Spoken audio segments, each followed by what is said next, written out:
time or chance to do any lives at all. So I thought this would be a perfect chance because I got all this time to kill and make my time go faster. And if I can help anybody, then that would make me happy. Hi, y'all. And Gabe is here with me. He's a driver. Hello. And this is what it looks like. All kinds of trees. I can't figure out what kinds, but they're pretty. Just love how they are able to grow food like that. It's amazing. Fascinates me. I try grow food and I just suck at it so bad. I want to ask, is the connection good? Can everybody, is it sketchy or does it look good? It's good. Oh, nice. Just for the car. That's great. Hi, everyone. Hi, yes, our one founder. You're coming next week, aren't you? We're going to see you next week. You know, someone this week actually wanted to adopt 2 senior, skinny guinea pigs. Older boys. So, no one asks for that. And I thought, no, she's coming next week. So, no, they actually went with 2 of the skinny girls that we have. But yeah, you almost lost out on your boys there. Hey, Henk, hoe is jongen? Leuk jou ook hier weer te zien. Any more Dutchies? Oh yeah, hallo. Goedenavond. Hi, Els. Sorry that the car is like moving, so. He might be coming to California soon. Maybe like that. It's hard because, like I said, the car is kind of moving. It's tough. For job opportunity. Oh, well, I'm sure you're going to be coming to visit us. Malta, nice. Malta, wow, I love it. And you have a pet lion. That's great. I have 500 guinea pigs. I win. No, I'm kidding. I'm kidding. Yeah, we only have 400. How old do you have to be to volunteer? 16 and older. Australia, it's early for you.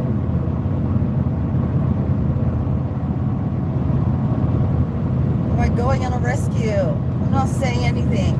We're going on a vacation for 2 days.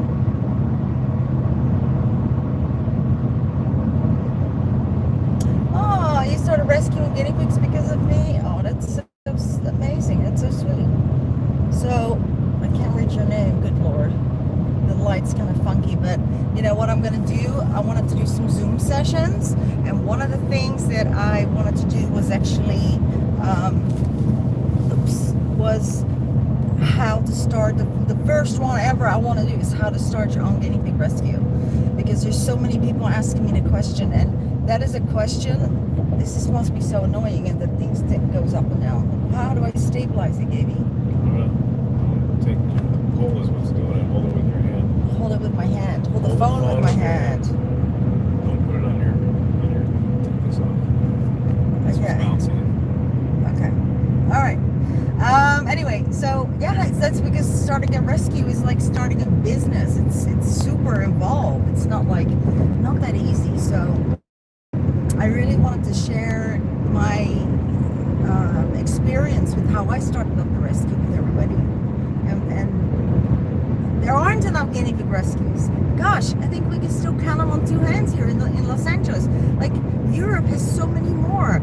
Holland has tons of rescues, such a small country. In the UK, I think there's more rescues in the UK than there are in the whole of the United States. Don't ask me why. It's weird. And then there's all the bunny rescues. So many bunny rescues. That's what drives me crazy, is that there's so many bunnies. Bunny. And bunnies are cute. Don't get me wrong. Bunnies are cute. But they're so well represented in the rescue community, whereas guinea pigs are not. So I really want to help make the change by doing these Zoom sessions for people who are thinking about getting a guinea pig. So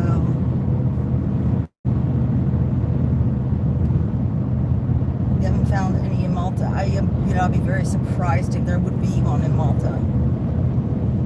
Be very surprised. What is the minimum height required for guinea pigs to prevent them from jumping? So if you have a nice big cage, a nice big setup, guinea pigs are actually really different from most other pets, that they are actually quite happy and comfortable in their in their home, as long as it's a nice, comfortable, large house cage with lots of hideys where they feel comfortable. They don't have a reason to climb out.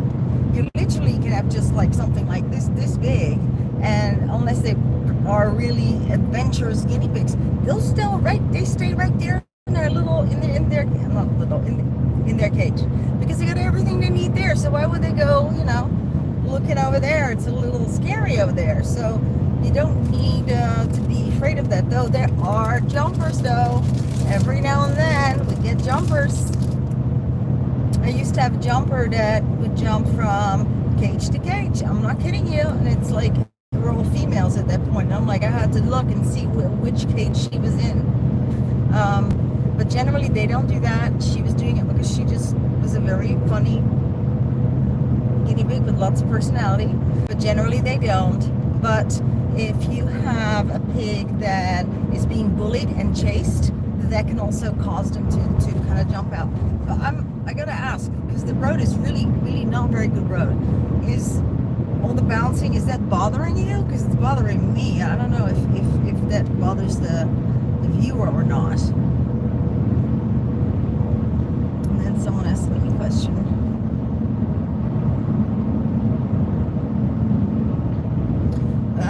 Okay, I'm bonding males. How long do you wait before you know if it worked or not?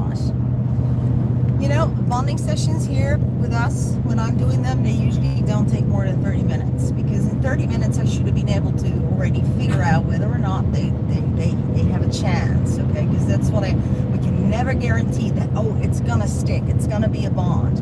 But I can tell within the 30 minutes if they have a chance of actually making it through the next week or so, because if they do, then yes, they'll probably be bonded. But you can often tell right away if they're really super aggressive off the bat, both of them chattering teeth, kind of squaring off and kind of, taking that kind of kung fu stance, like they're ready to jump in the air, because man, they make some funny moves as guinea pigs. Then I usually, that's not good.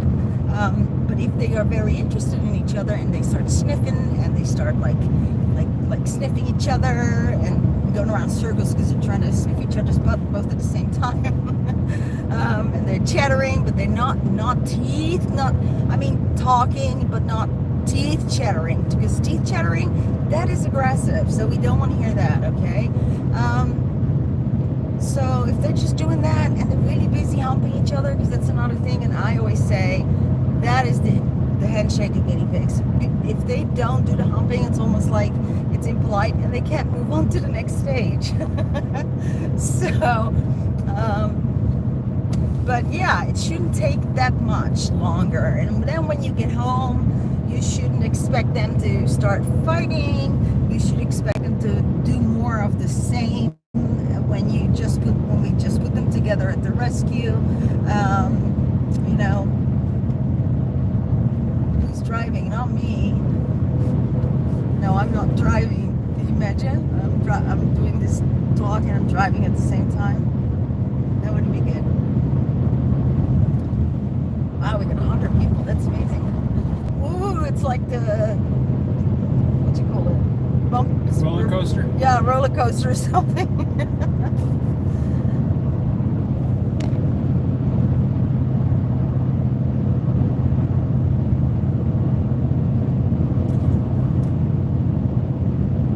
Mike says, hey Gabe, thank you for all you do. You're welcome. He does do a lot, and people don't know because they don't see him. He does a lot. I miss the Netherlands. I was just talking to Gabe about that earlier. Yes, I do. I miss Europe, not so much just the Netherlands, but I just miss Europe really a lot. I do. Do you two of your bonded piggies ganged up on the other one, and we've tried a lot of times to rebond them and help them. The bonded piggies were removed from each other. Oops, wait a second. And placed with all the others. No, the others were fine. Okay, I guess everything's good. That's good. Am I your favorite YouTuber? Well, that's a big honor. Thank you.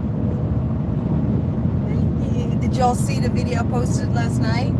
I just thought, I've been wanting to do that video for so long about like the biggest guinea pig, because man, he was big. That was Hercules. So I thought I'd just throw some info on the cuis in there as well, because a lot of people don't really realize that we had this huge cui problem here some years back. And the cuis are, look, these giant guinea pigs. I mean, giant. Wait, I can't. I'm holding the camera so I can't show you, but I want to. But I can't. Okay. Like from here to there. To my head. Kind of.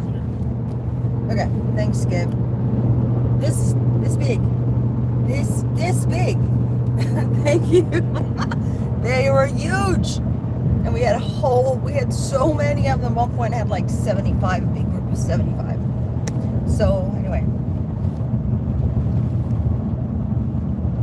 What is my rule? I can't even read it. It's terrible. Cooler temperatures.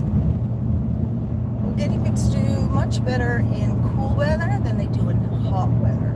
So again, this last weekend, we had guinea pigs come in that were borderline heat stroked. We did send out, wow, the road is really, it's gonna be tough. Oh my goodness. Because they are so prone to heat stroke. The heat is really not good. But they can do much better in cooler climates. In Europe, a lot of people actually have them outside, even when it's, which I'm not a huge fan, even though I used to have bunnies outside when I was a kid. Everybody did. It was just the thing to do, you know. But now thinking about it, I'm like, man, it got really cold. But they have them outside, even in the winter. And I'm sure that they say, well, you're in California, guinea pigs, they're not used to that colder weather, but maybe you're right. But the thing is that guinea pigs in general do much better in the cooler weather than they do in the hot, because in the heat they will heat stroke very, very fast. Even if you're just out, whenever you have them outside, you want to cover it. You want to cover it up with something. Well, if you have predators, for sure. But what it is, it's that even if it's like a cloudy, hazy day, but it's still sunny, it's nice, it's warm, that alone can heat them up, because you don't think it's so hot, but the sun will still shine on them, and it can totally overheat them. And I know this because it's happened to me. Like way in the beginning when I started the rescue, all of a sudden I had 5 guinea pigs that were coming down, all of a sudden, boom, with a heat stroke, and I couldn't figure it out. But then I figured it out. Like, I just had them straight in the plain sun, even though it was hazy.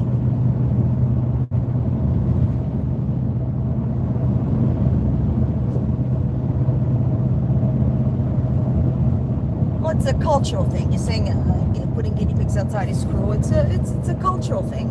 I mean, in Europe, I don't think when I was growing up that if you would have said, like, listen, I want my guinea pigs inside, my father would have laughed at me really, really hard. He just thought I was joking or something, because it's just something that you didn't do.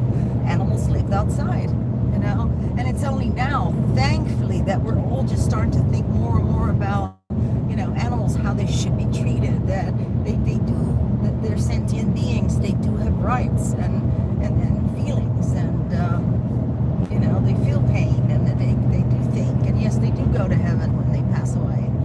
So they do have a soul, you know? Used to be like, yeah, the animals don't have a soul. This is the craziest thing I've heard. So everything that has a soul is a being and deserving of our respect. Saskia. Wait. Thanks, Saskia, too. It's so hard to read it. I'm so sorry, guys, because it's going like this all the time. The temperature seem to make them eat more and get fatter. Really?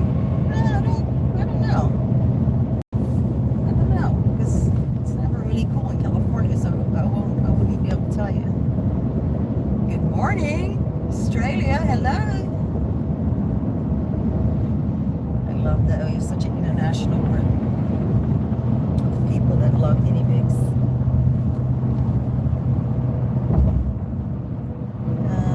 I learned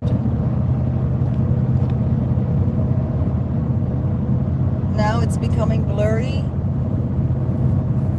I'm sorry. Might be reception. The reception might be getting kind of funky too because we're driving. So I don't know where I'm going to be. 2 bars? Yeah, but this is different than when you and I were. Remember? It wasn't the same.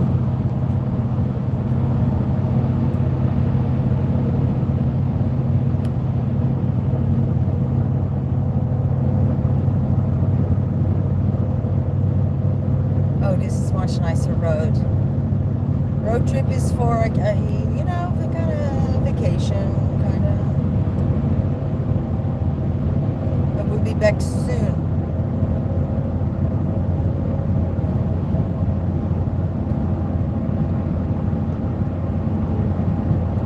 Are you going to the rescue in a little bit? You have an appointment tonight? I'm sorry I'm not there. Avery's there and Scotty's there. Yeah, I'll be getting better rest. I'm gonna sleep and Gabe's gonna drive. It's great. Poor Gabe. It does look like we're towing a trailer, doesn't it? Yep, I can't deny we are towing a trailer. Yep.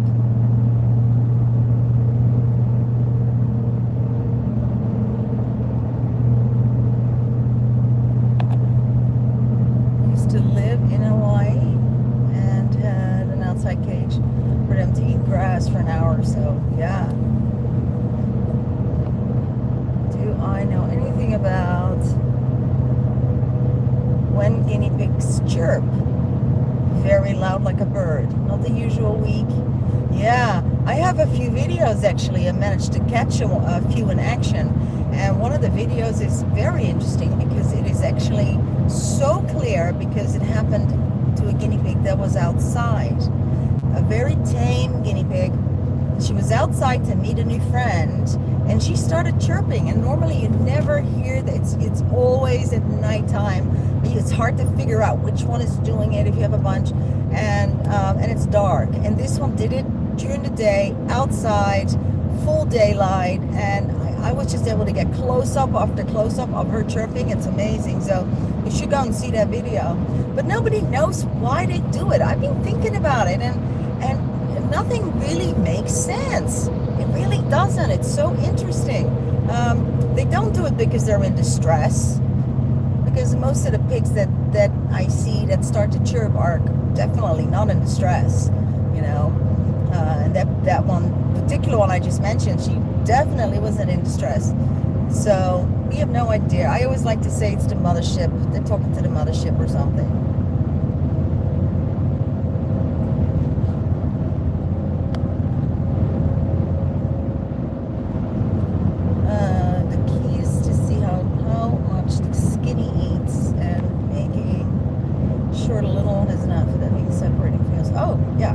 Separate families to see who eats what. And if you have a guinea pig that might not be eating right, then that's the way to go, is to separate them. Have I heard that Pew Pew did something other? Yes. Have I seen it? Yes. Do I love it? Oh my gosh. It even made me cry a little with the kid little one that was helping the other one and stuff. I mean, I don't know how many of these little films there are, but it is phenomenal. If you haven't seen it, guys, you got to see it. It's this little cartoonish thing, and maybe Korean or something, and it's about these little guinea pig cars, believe it or not. It's totally wild. concept, but it's so cute. It really is super cute.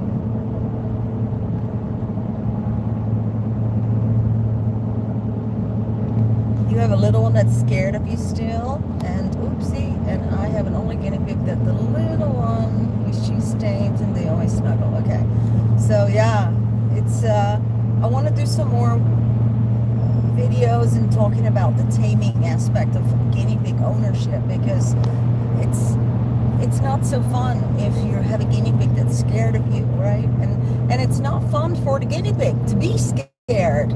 So I've developed a few more techniques that really, really work, and they work really fast too.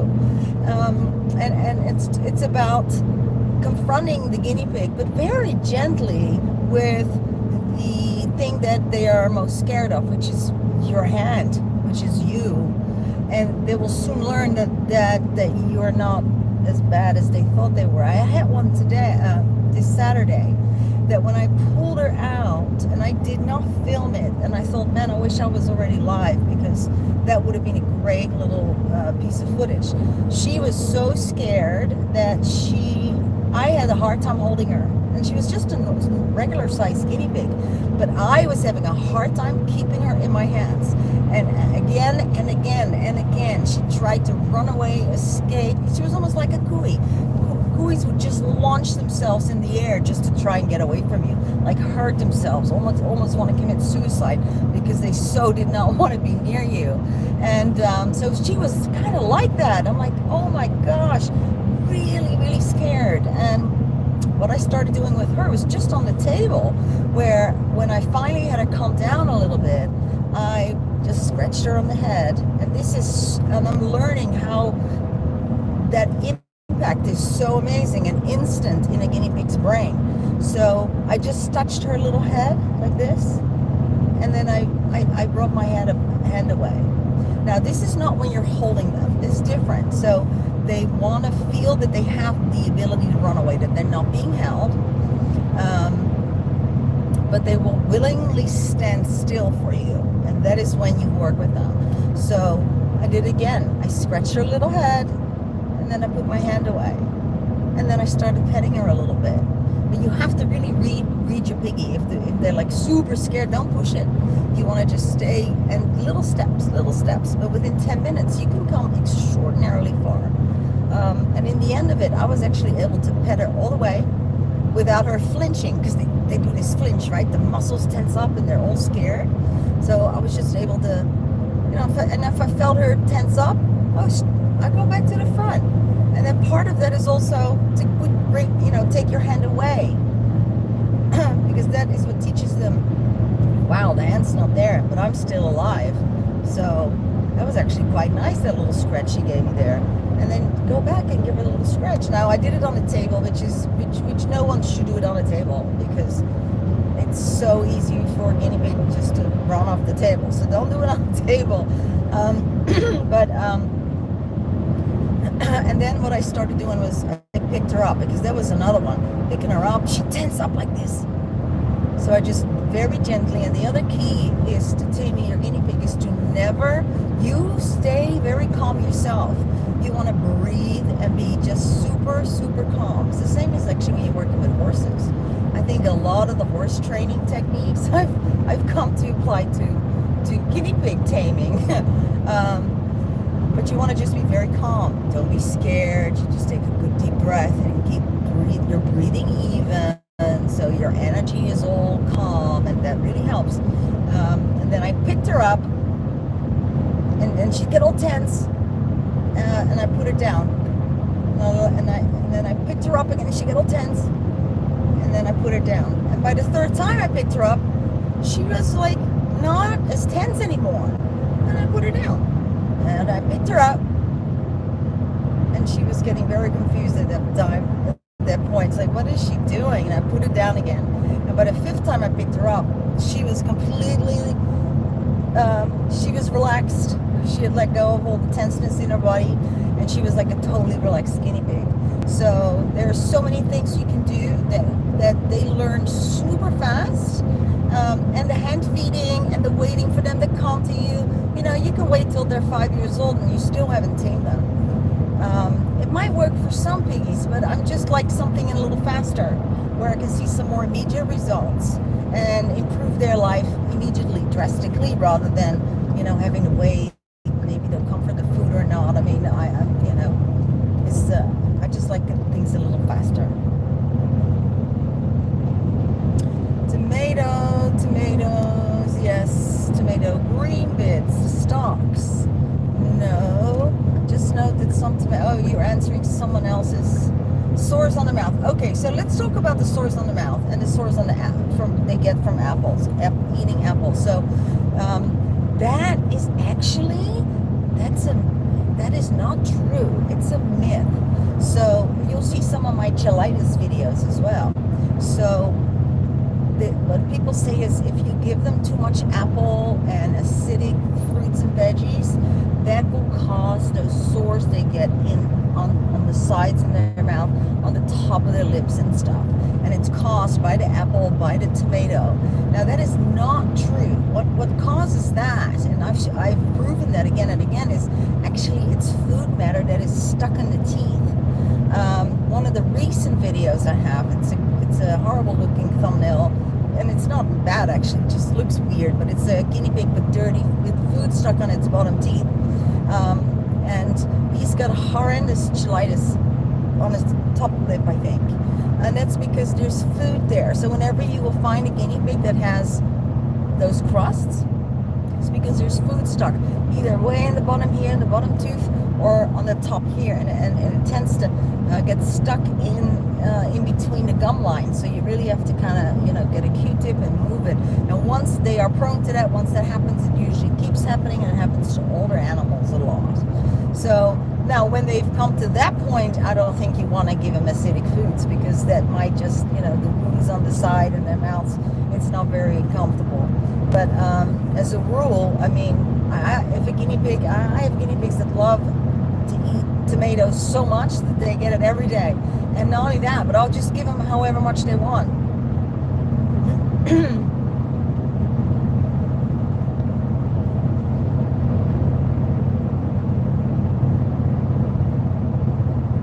If you pick up a feminine vibe from a male guinea pig, is there a reason for that? Or are they just a Buddha? Or be looking into guinea pig behaviors more? Hi, Brigitte. So, I'm not sure what you mean with the female feminine behavior. I mean, if they don't respond, if you just held a guinea pig female and you then pick up a male, usually they'll go a little crazy because they can smell the girl. So if you have a guinea pig that doesn't really do that, then yeah, you might have one that doesn't really care and could possibly be a Buddha. Yeah. I just grabbed my piggy and put veggies in front of her. I think she's too nervous to eat when separated from her pal. Any advice to get her comfortable? Should I just hope she eats or walk away? So new guinea pigs that have, or no, not just new, but I mean, really what I meant to say is guinea pigs that are scared and skittish, that haven't been tamed, that are just naturally very scared.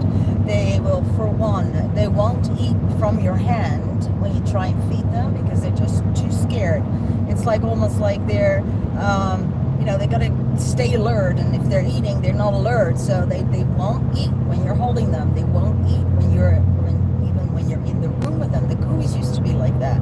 They would not eat, man. You could put the best food in front of them, they wouldn't eat it until you walked away, and then they would still wait 2 minutes to make sure you were gone. And I would notice, because I would just peek around the corner, like, when are you going to start eating?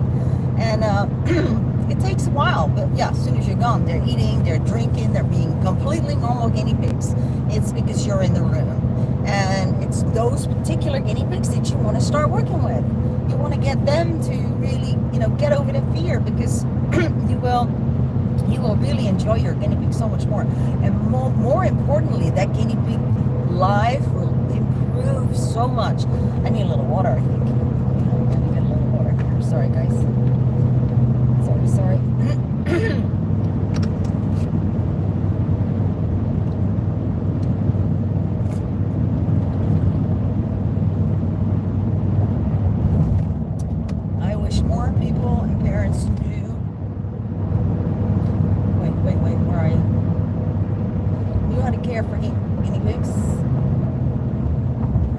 understand why pet stores don't teach these types of things more for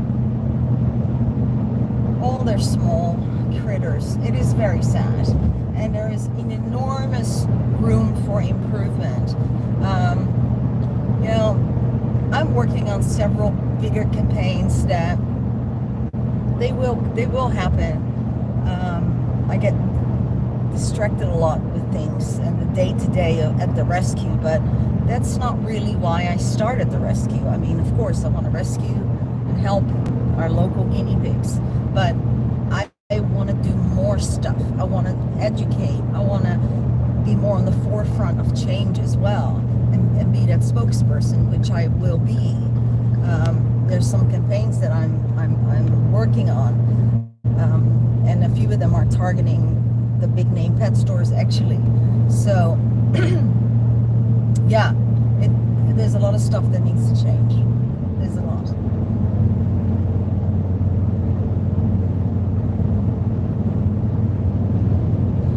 Okay, what could cause a guinea pig? What can cause nose congestion in a pig that's not a URI? Okay, hold on. My piggy is on his second antibiotic. As if nose whistling doesn't go away, he needs to get sedated for nose x-rays. Okay, so there's no discharge at all, but there's like a funny noise coming from the nose, or what you think is the nose, right? Did you do an x-ray? No, not yet, because you often can find like stuff. You know, it's usually not an obstruction in the nose. It's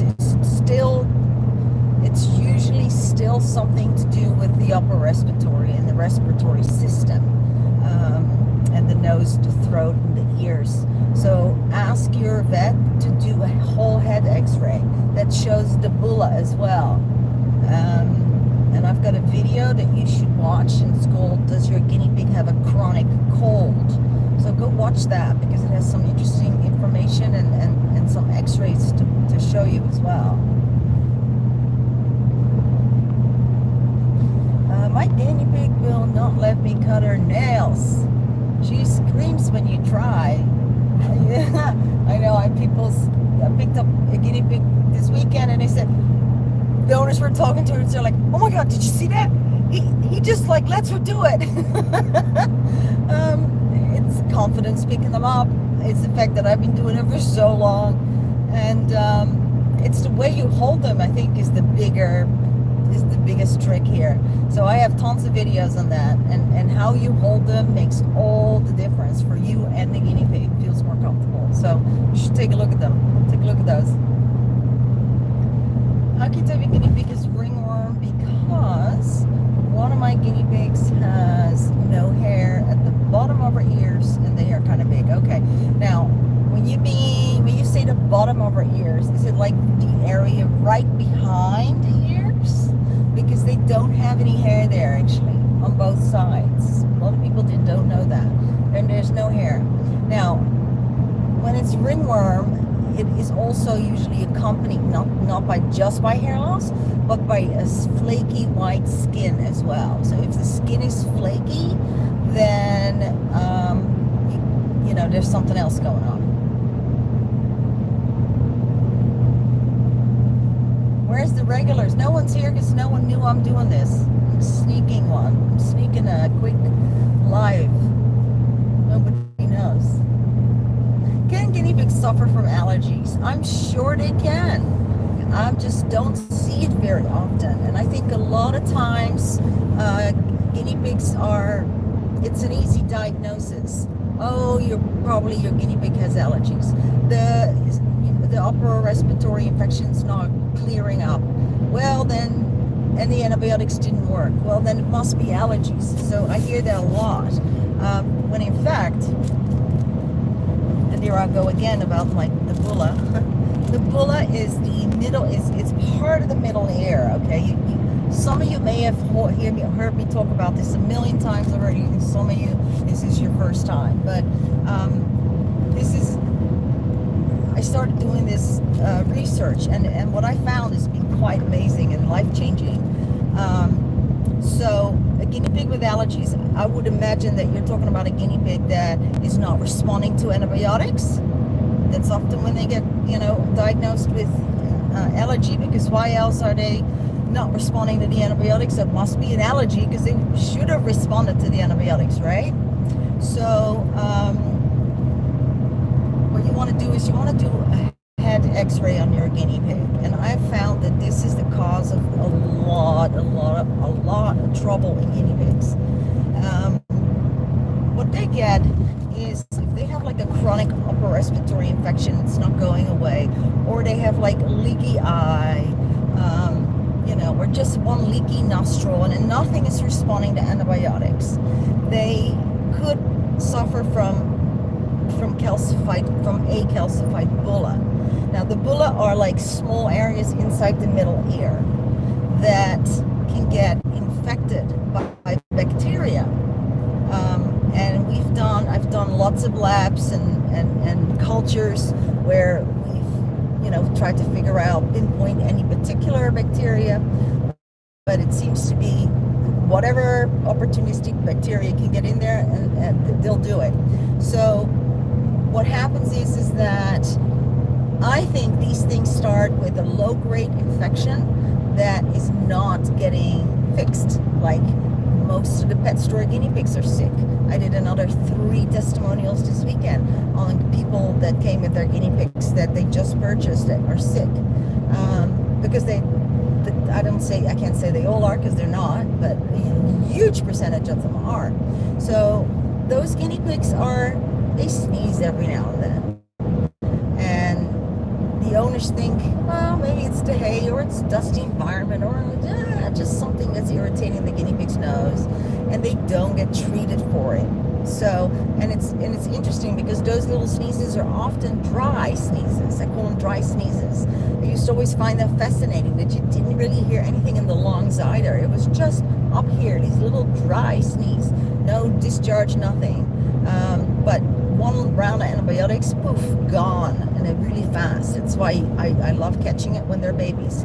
So if that doesn't happen and an infection is allowed to just sit there and grow, and these bacteria are having a party in the meantime because they're just, allowed to be there, they can travel to the middle ear, cause massive infections in the middle ear, and the body responds by growing calcium, and it lines the inner ear with calcium. Now at that point, those bacteria are like, yeah, I got it made, because the medicine is never going to reach me there.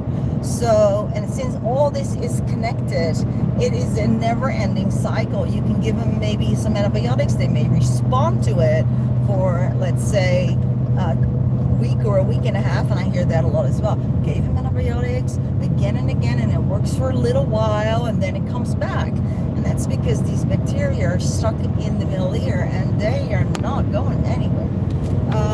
So do guinea pigs suffer from allergies? I don't think they suffer from allergies as much as a lot of people think they do. I think they suffer from something far more serious. And then if antibiotics don't work, it's usually because they have this particular ailment. And it's very, very, very, very common, at least here in America.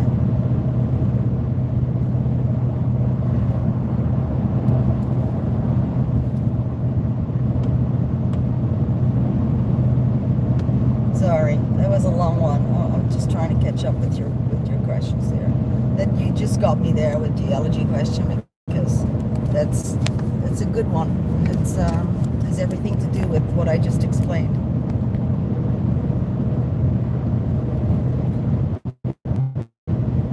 You bought yours from a garden center, and he was very poorly, nasty upper respiratory. He had to get antibiotics, the infection for 3 weeks. Via injection, ooh, ouchie. And he was never very strong. He passed when he was 3. Yeah, sorry. Yeah, you have questions about the different types of guinea pigs we have at the rescue. Okay. Give me a questions, and then underneath here it says, I have a question. Should he scare? Wait, hold on, because it's the throat too. It's messing me up. Should I be scared since my guinea pig has a hard, squishy lump in his throat? You mean under his chin, in the throat area? That's not good. It could be many things. It could be many things. Could be an abscess. Try again. I keep getting frozen, and then I could keep coming back. Sorry, I'm back. Anyway, so the thing under the neck. They used to say that, oh my God, it's the end of the world when they have this thing in the neck because it's super contagious, and oh my God, oh gosh. And I'm not saying it's not contagious, but it's really not that big of a deal, to be honest. You can just drain it like a normal abscess and some antibiotics, and usually it doesn't come back. There are some, though, sometimes it's not a abscess. Sometimes it can be a cancer. Those feel very differently. I can kind of feel the difference between the abscess or the cancer in the neck. And unfortunately, if it is a cancer, there really is not a lot that can be done because it's such a delicate area there, especially if it's being allowed to grow super large. And they tend to grow really fast. It's quite an aggressive cancer that grows really fast.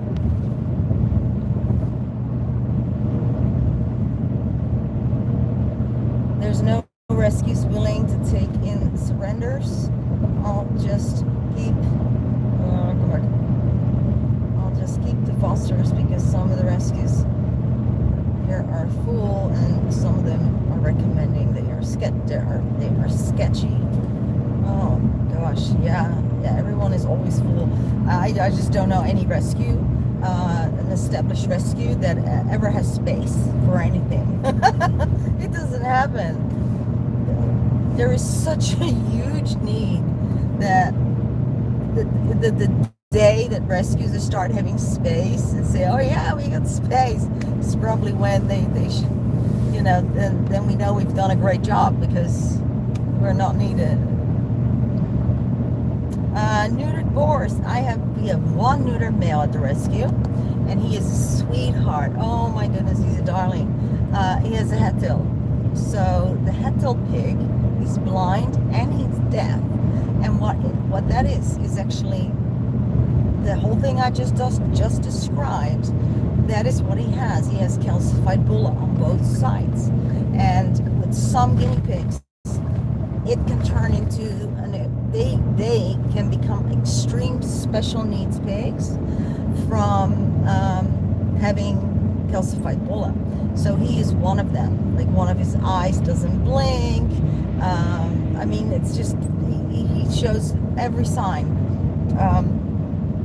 One of his eyes doesn't blink, so he's a special needs. He's not a healthy neuter guinea pig to adopt, unfortunately. We have so many special needs right now. If Piggy is getting arthritis, what age do they usually get it? They start as soon as 3 years old. You will notice if your guinea pig was usually outgoing and came out and gets snacks and stuff, tends to be, a little more reluctant to come out to get the snack. It's just not really as vocal anymore. Doesn't walk around anymore. That is when you probably want to check if there's any arthritis going on. And you often can feel yourself, the joints might have swollen. And what you can do is like the flex test on the back legs. I love doing it. It's supposed to be like this, right? Really nice and flexible.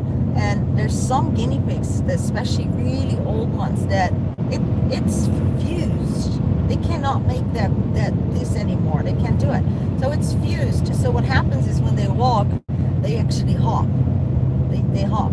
And gosh, I've just learned so much in the last 5 years. I can tell you, because even 5 years ago, like the guinea pigs that hopped, we used to think it was because of yeah, muscle atrophy maybe in the back. Well, of course it is, because they haven't been able to move that full leg for a while, so those muscles aren't moving, but it just shows me how much we're learning, and there's just only so much that we know. Yeah, so it happens, and it can start pretty early, and the one thing that works better than anything is CBD. I have videos. I hate saying that. I've got a video on it, but I do. I have a video on the before and after CBD. So there was a guinea pig that was a typical case of completely kind of fused and only just a little movement in the other leg. And I put on a CBD, and then we filmed it 5 minutes later when I put her back in one of the stalls, actually in the bar, where before she was super reluctant to walk.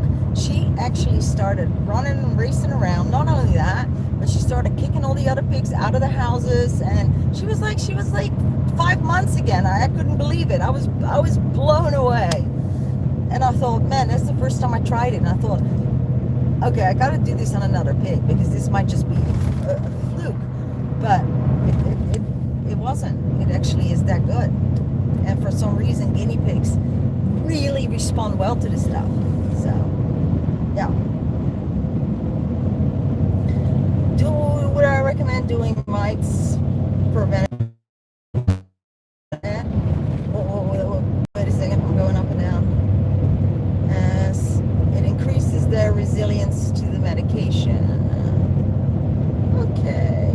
So, I don't know where you read that, but that's not the case, because we're not dealing with bacteria that that can cope with that and change. Mites don't do that either. Maybe worms, but guinea pigs really don't, suffer from worms. So no, I don't buy it. It's being used for horse worming, as a horse wormer, as a cattle wormer. I've never heard of that causing a resistance in cattle, and it is being the one and only medication being used for cattle forever, for like so long as I can remember. I've never heard of any, resistance problems. That can happen with antibiotics and viruses and bacteria, but not really with this. So I would just go ahead and safely use it. I don't know what we would do without ivermectin, because it's been just a godsend. We do our every new guinea pig gets it as a preventative. Listen, they do get worms, and we don't know. And the ivermectin that we put on them at intake will take care of that. So we don't even know. There might have been a problem we didn't even know about, and it will take care of it. So, I just love it. And in the people that come regularly and visit us and they get the regular treatments, I don't see mites anymore. The only times that I see these is on from people who have never, heard from us, or never heard of using ivermectin, because I think a lot of people did start using ivermectin as well, because I'm such a fan of using it. Honestly, I swear, the amount of guinea pigs coming in with like severe mange has dropped. Hey, we're live again. Every 3 weeks. And I used a kettle pour on. That is much stronger than what I recommend. Our ivermectin protocol is actually on the website, on our website, laguineapigrescue.com. Just go to guinea pig care, and then you'll see that there's not a lot there. I haven't had time to really put everything I would love to put there, but at least it's there. So and you can either use the wormer paste or a drop of the injectable ivermectin for cattle on the ear. The drop goes on, so that means like a little drop or like a little piece of the paste. Okay. What should I do? My guinea pig's top tooth is about to fall out. So you want to feel and see, is it loose? Is it loose? Try and pull it. If it will come loose easily, great. If you want to, they have, their teeth are not like our teeth. We are very sensitive in our teeth. Guinea pigs are not as sensitive, thankfully. But losing teeth front and bottom is very common, and nothing to freak out about. No reason to have to run to the vet for. So you just wait till it grows back, and it's often within 3 days. You're already seeing the new growth within 2 days. You're seeing the new growth. 4 days, 5 days, that tooth is pretty much back. So you don't even need to trim the other sides. If it's just one incisor, you just wait.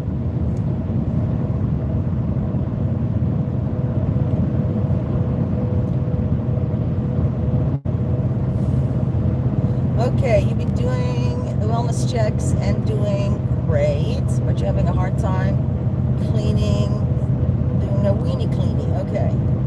You can't seem to get them to pop out. I got so many videos on that as well. And it's, again, for me, it's like easy to say because it's second nature for me. And I understand that it's not as easy for everyone else. The easiest way is when you hold them on the back, and let me see. Yeah, I kind of use my fingers and both hands, actually, you'll see me do it, and I press in the front of his little weenie, and I just kind of start taking the skin away, peeling it away, and then eventually something will come and pop out. So watch the videos though, because they will really help. And then practice. That's the other thing. Practice does make perfect. So you gotta practice.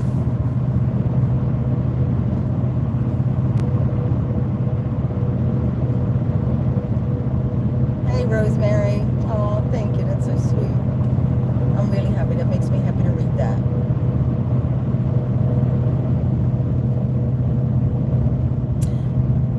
Do you think if I get a neuter boy and add them to my herd of 3 that it will turn out to be any aggression and humping?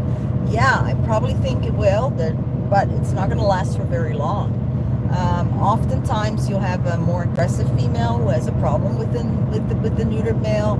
The newly neutered male still has some hormones, still wants to be the boss, so they can sometimes come to blows a little bit, but it is very rare where I've had to permanently separate a group with a neuter boy and a girl because they really just didn't get along. It's that first initial hour that is the most crucial one, and then a half a day after that. But it's the first hour, 2 hours where some fur can go flying, and you gotta, and all of that is okay. You see one with a big piece of fluff in the mouth, and that's actually normal. What is not okay is when there's blood, like there's blood being drawn, and there's like tons of, oh no, that's not good. When they're actually biting, and there's and you get puncture wounds, and those can get infected and all that stuff. Oh my gosh. Good, Gabe just pointed out, look at this, guys.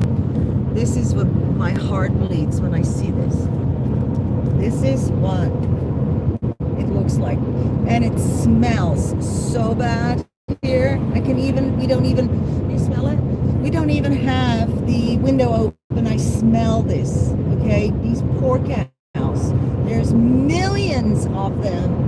They all just live like this. There's barely any shade there. Here's more. And the stench from the urine and the poo. Oh, it makes me gag. And this is a livestock, a feedlot. Here, there's more coming. Look at this. Miles and miles and millions of animals.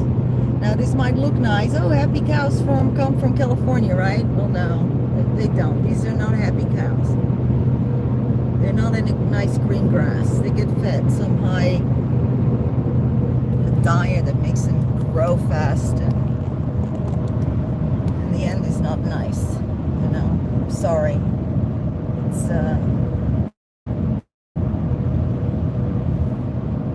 It's very upsetting for me I see it in the distance as well. This whole place is just nothing but feedlots. Benebec, the only brand you recommend for probiotics. Well, Benebec is the only one really that's made for for animals. But I think it's all the same stuff. You see, it's like guinea pig shampoo, or it's the same, but they just put a different sticker on it. So I think just probiotics are probiotics, right? But they're just the only one who do animal probiotics. They have a sticker on it. Yeah, cows smell. And I want to have a cow. I want to have a baby cow. I want to have a baby cow too.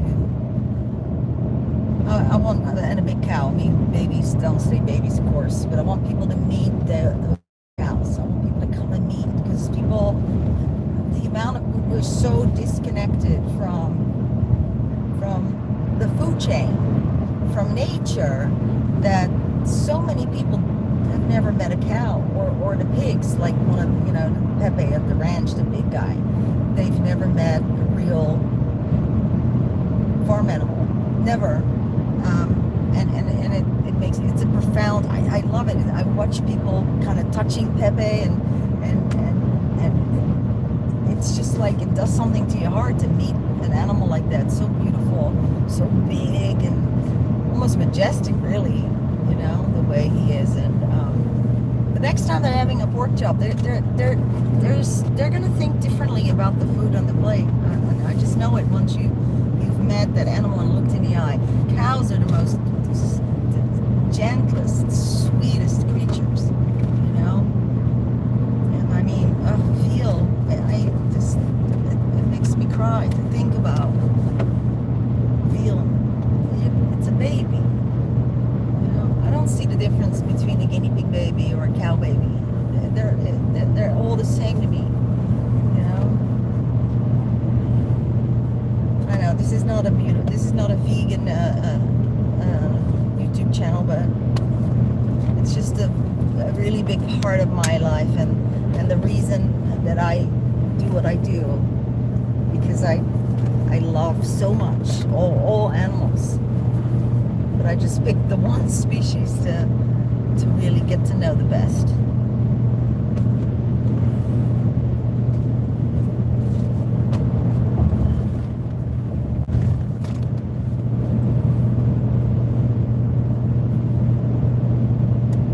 Okay, let's see where we are.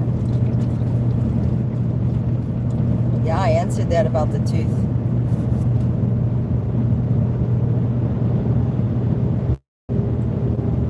Hey, Alana. I see you.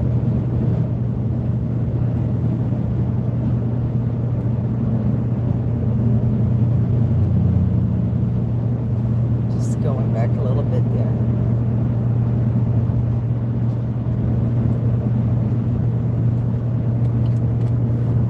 How do you tell if a guinea pig is blind? Okay, so usually it's kind of easy to tell, especially if they have a head tilt. Then it's almost a guarantee that they either both or one eye is blind. And then you also want to test them for deafness at the same time, because they're often deaf as well. So yeah, those are really easy to tell, and that's usually the ones that are blind are the ones that do the head tilt, the head thing, like Stevie Wonder thing, when they kind of do this, and it's because they're trying to sense their way. They have the whiskers, so they're kind of sensing their way across, and they're kind of trying to smell their way instead of using their smell sense. So that's a really fast way of telling. It's almost, I've never met a guinea pig with a head tilt that wasn't also blind.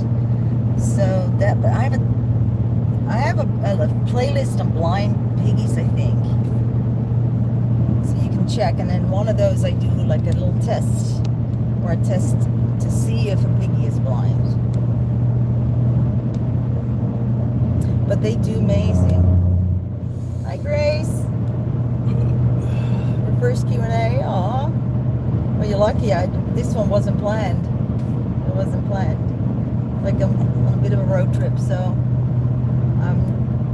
I have time, so I haven't been doing them, so I thought let's do it.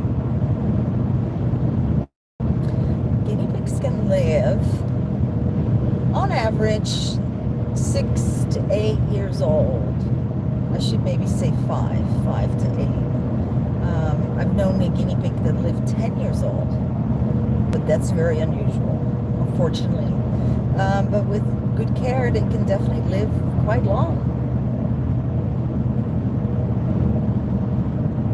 I'm rocking the bow, me and my silly bows. I love it.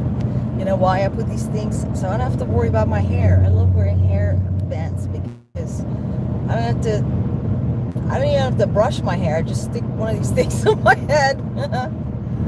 And it looks like I've done something, you know.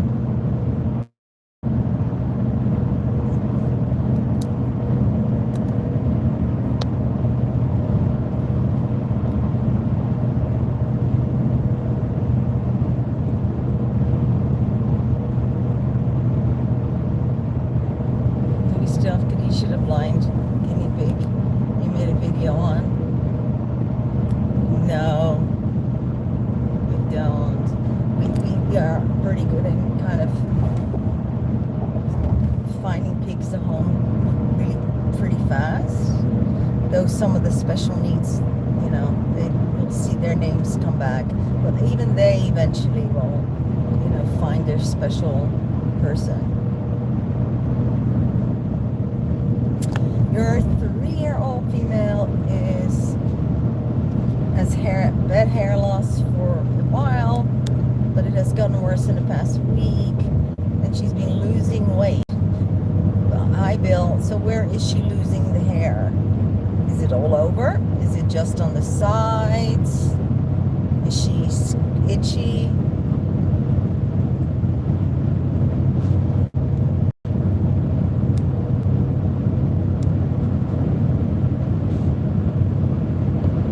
Still have the curry that you showed us on video. Curry.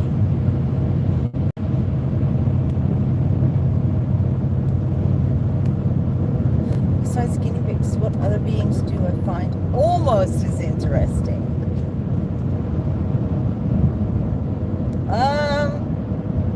You know, I really like pigs, like pigs, real pigs. I think they're getting really rough, you know, the way they're being treated in the industry, in the well, it goes for all animals, but I just, there's something about them I just adore. They just always put a smile on my face. I just love them. We have a really big one. We have a 600-pound one called Peppy, and he's just wonderful. Then we got 2 pot bellies that were rescues, and Pepe had a girlfriend named Maria who was also 600 pounds or so. She passed away from pneumonia, unfortunately. And we're so busy with the guinea pigs. I would love another couple of pigs. Right, Gabe? Big ones? He says yes. He said yeah. You said yes. But you know what? I know my limit, and there's so much work with the guinea pigs that I can't go filling up with animals that because I like them, you know, just like you guys can't. Just because I live on a ranch doesn't mean I can, you know, do what I want. I would love to. But yeah, capybaras are pretty cool, but I wouldn't get one of those because I just wouldn't know how to give it a good life. But yeah, I really like pigs. And then, of course, horses. That goes without saying. I've always been a horse girl. I just don't have time for the horses at the ranch anymore at all. And that's being sad, because the guinea pigs definitely completely and utterly taken over every aspect of my life, to the extent that I don't really spend time with my horse. So it's Blake. I have one horse that is my special baby, and I don't really get to spend time with him.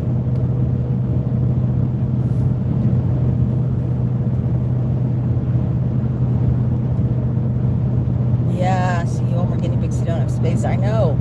You can't do it. You don't have the space or time. That's another thing. You know, we have space for more guinea pigs. Listen to this. I could, but with every guinea pig that we take in, I gotta figure out.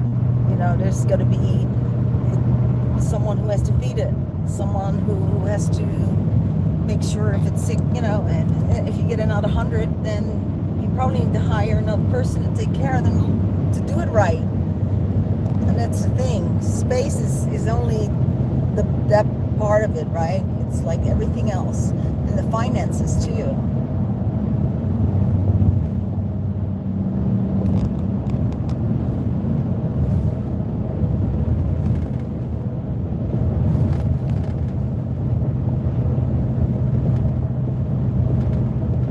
Yeah, Maria was my girl. That was very sad. That's very sad. I have 5 myself, and then they're all Buddha boys. I call them my Buddha boys because it's not that easy to have 5 males live together. But these guys are all of that wonderful personality, which makes them so zen. So I call them Buddha boy, and it makes them so easygoing, and they don't care if there's another boy that's like being annoying and humpy, and they just like, ugh, whatever, just let me eat my little snack. You know, that's a Buddha boy. And those are not that easy to find. They exist, and it was just easy for me to, because I could handpick the personalities. You know, that's why I was able to have that many Buddha boys together, because I was able to pick them. I could actually have a non-Buddha boy in there, because they're all Buddha boys, so one non-Buddha boy would actually be fine. No one would, wouldn't get into trouble with anyone. They get in trouble with each other if there's both. It's an energy thing, you know. It's like one guinea pig male and you have another, and the one guinea pig says to the other, you know, it sounds like one guinea pig walked into the bar and said to the other, not funny? No. This here cage ain't big enough for the both of us. This cage ain't big enough for the both of us. Right? He's funny. Oh my goodness. Okay. It's energy, and they play it off each other, and that's the thing.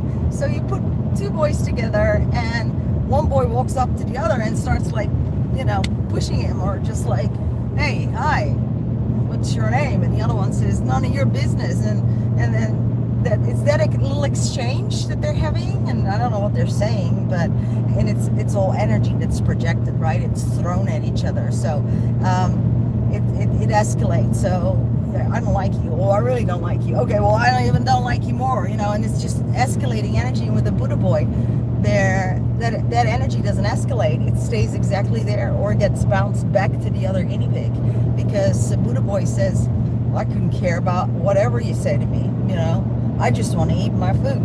So the energy flies right by. So the guinea pig that is, you know, the one who's with the nervous energy and the humpy energy goes, oh, okay, I was expecting something back, so now I'm kind of confused. So, and what happens usually is that you know, more aggressive boy will calm down immediately and start to sit next to the Buddha boy and start eating a little snack that's out there. Guinea pig Tai Chi. Guinea pig Tai Chi. So that's how that works.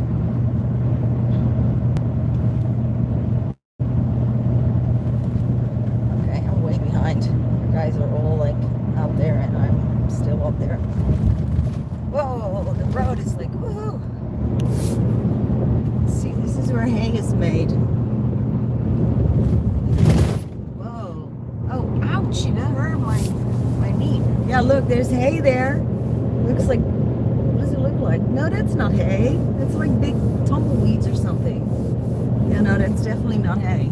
It's not even hay time yet, so why am I saying that? Hay's not ready yet. Okay, let's read.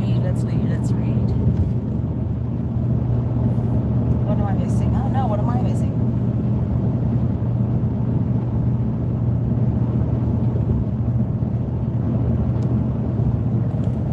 Okay. Let me get some more water.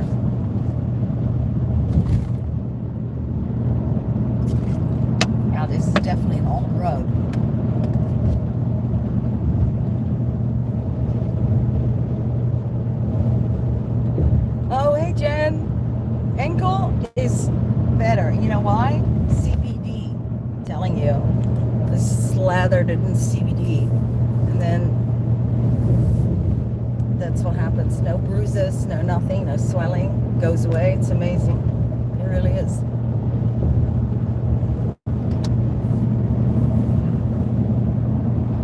Yeah, this is some old road. Look at that thing. Show the signs. Huh? Don't show the signs. Show the what? Don't show the signs. So,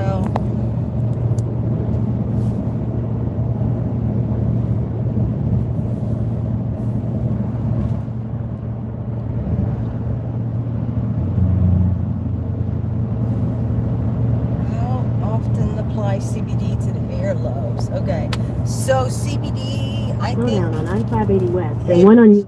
I think CBD is works for around 3.5, 4 hours.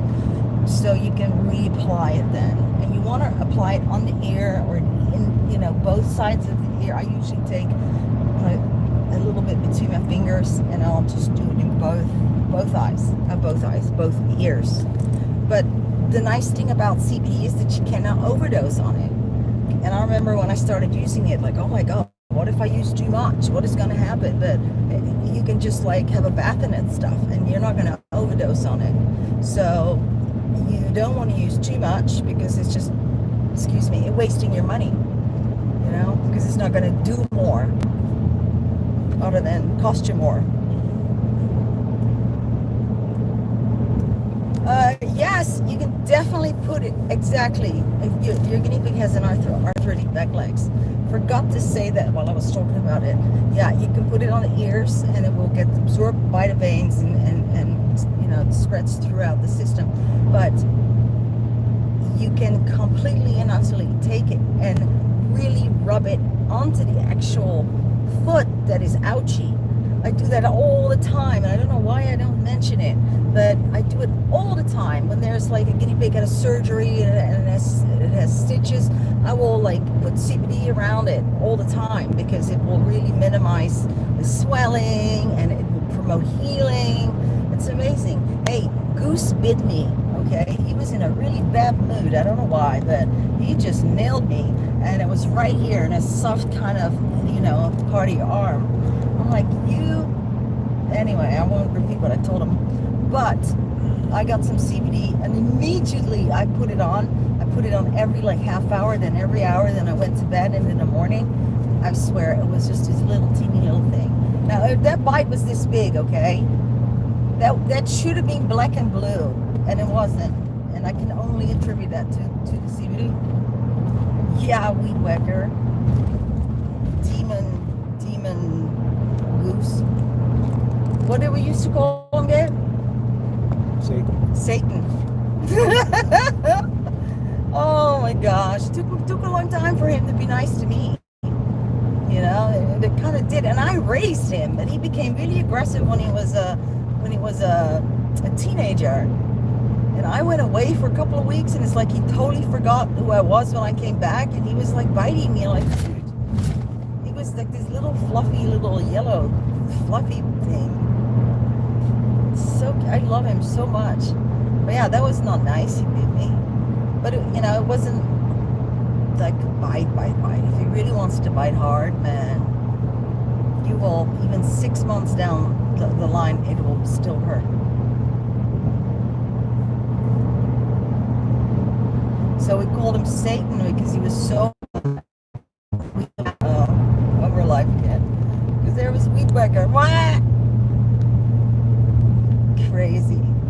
Who has a goose as a pet? I mean, I'm used to all the noise he makes now. And then he walks in now, he does. If the door's open, he will walk in. And he'll come say hi. He'll sit with me sometimes. And I'm lucky then when he does that, because it means he will shut up. He's not going to be yelling at me or talking. And they just can't help themselves. They just like, they talk. They're talkers. But yeah, Jen, I've got that other video I posted, but I got the second video. It's even more fun when I'm talking to him. And he always needs to have the last word. So I'm just having this conversation with him like, you see, this is why our relationship never worked. I mean, you're always yelling at me. He's like, ah, man. I said, and not only that, but you always want the last word. I don't know who was having more fun, me or him, but that was fun. They are amazing guard animals. Yes.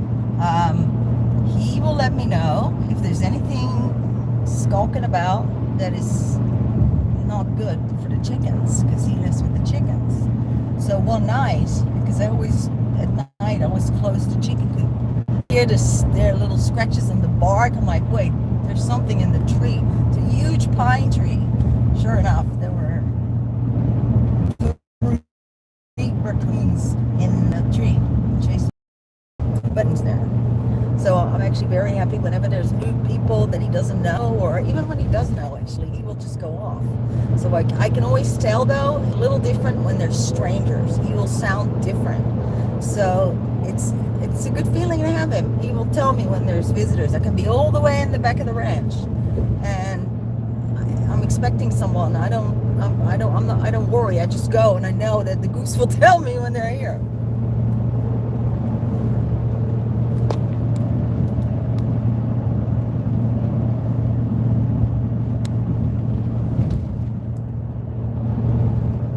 So, yeah. Wow, I'm getting a little hoarse talking. I'm not used to talking that much. I just finished my article for Guinea Pig magazine, like way on the deadline. A typical day at the rescue was my article. It's called. And then, of course, I have 4 articles every month for Small Pet Select that they use for their blog. Yeah, the guard goose attacks. You should hear my friends talk about that goose. If I post a picture of him, oh my gosh. Like, that goose had me pinned down. That goose is evil.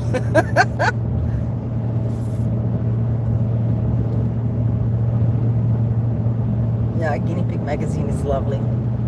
It's really nice.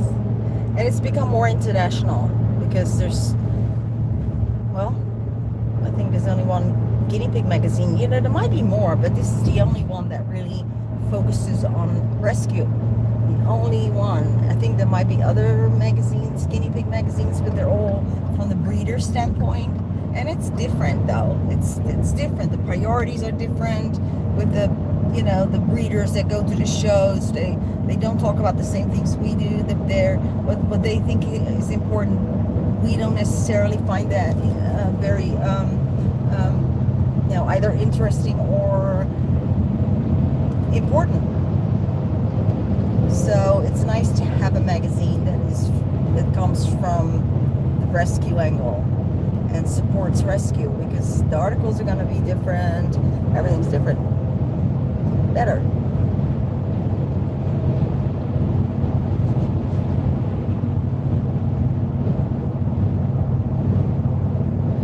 Guinea pigs no, they do not need vaccinations. Good question. No, they don't. So that's a good one. People ask that. That's actually thank you. Just gave me a great idea for an article. Do guinea pigs need vaccinations? No, they don't. So that's good.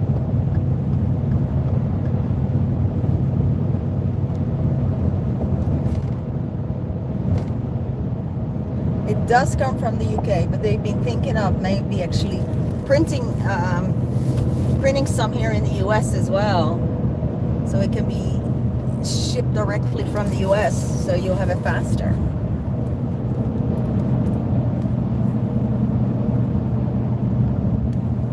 Your piggy has soft poopies? Have you tried activated charcoal? It's the piggy being on antibiotics for multiple times, because that can sometimes cause it as well. Are you trying it now? Yeah, sometimes it works, sometimes it doesn't. If it doesn't work, Don't do the veggie, no veggies, okay? Well, you do what you feel is right, because you guys know I'm never want to tell you you must do it this way, but I don't believe that taking the veggies away, or that the veggies are the cause of soft poopies in the first place. They really need those minerals and vitamins. Why would you take them away?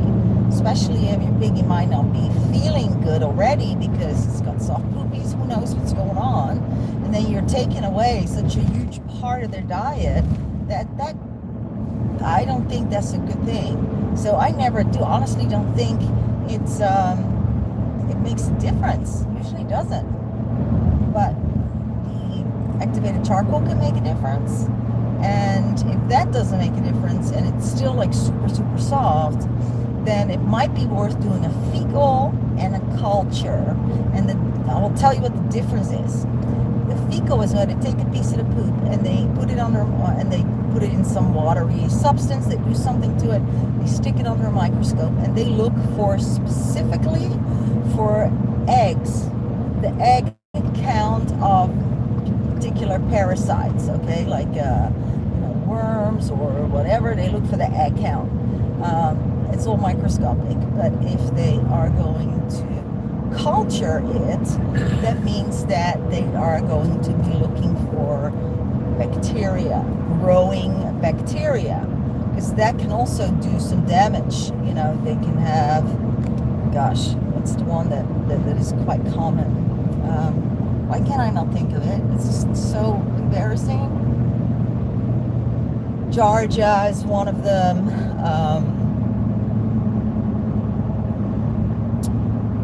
What's the one that you get from eating,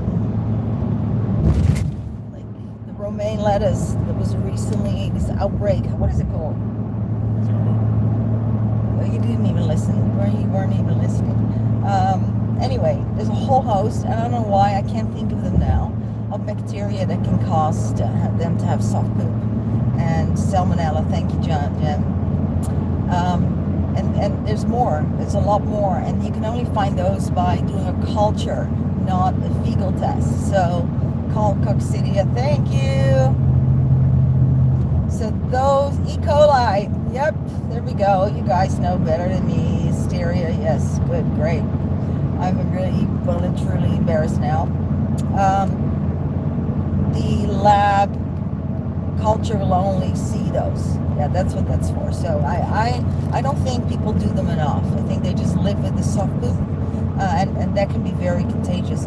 Often when we do big, huge groups together, that rescues, that's what we had recently. We actually had coccidia, yes. You will often find them in big groups that have lived too close together, that have not been cared for well. We'll often find that they've got some kind of a nasty something going on.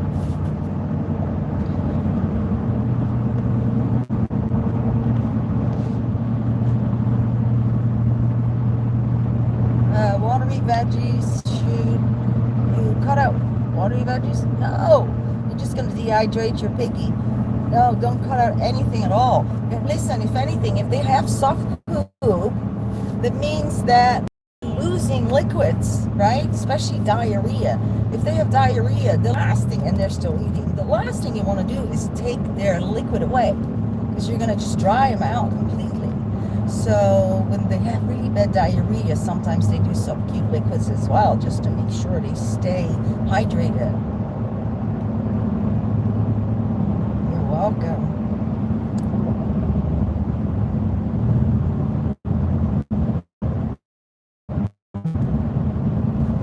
Hey, Ruffy, new subscriber, hello, welcome. Welcome. Yeah, book. That's what I want to do. I want to write my book, but I don't know when I'm going to do it. I was doing that like almost 2 years ago. I was going to Europe, and I'm like, I'm going to write my book now. Every day I'm going to have time to write my book. I didn't have time.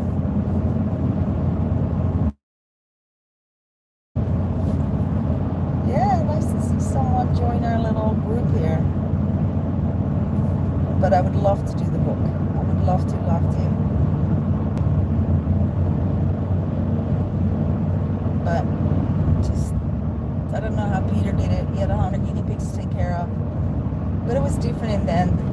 have the internet back in that day. You know, that it sucks up so much of our time and energy, and it's such a easy to get sidetracked. It happens to me all the time. Oh, let's have a look here. Before you know it, you're like off on something else. And an hour has passed that you should have spent doing something else, right? So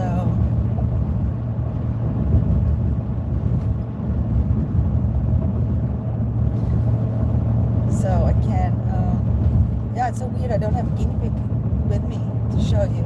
I didn't even bring like a fluffy guinea pig or a little flipper.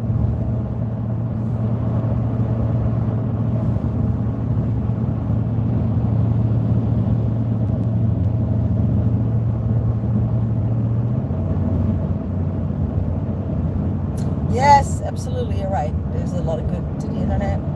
Yes, that we didn't have back then. No, you're absolutely right. You're absolutely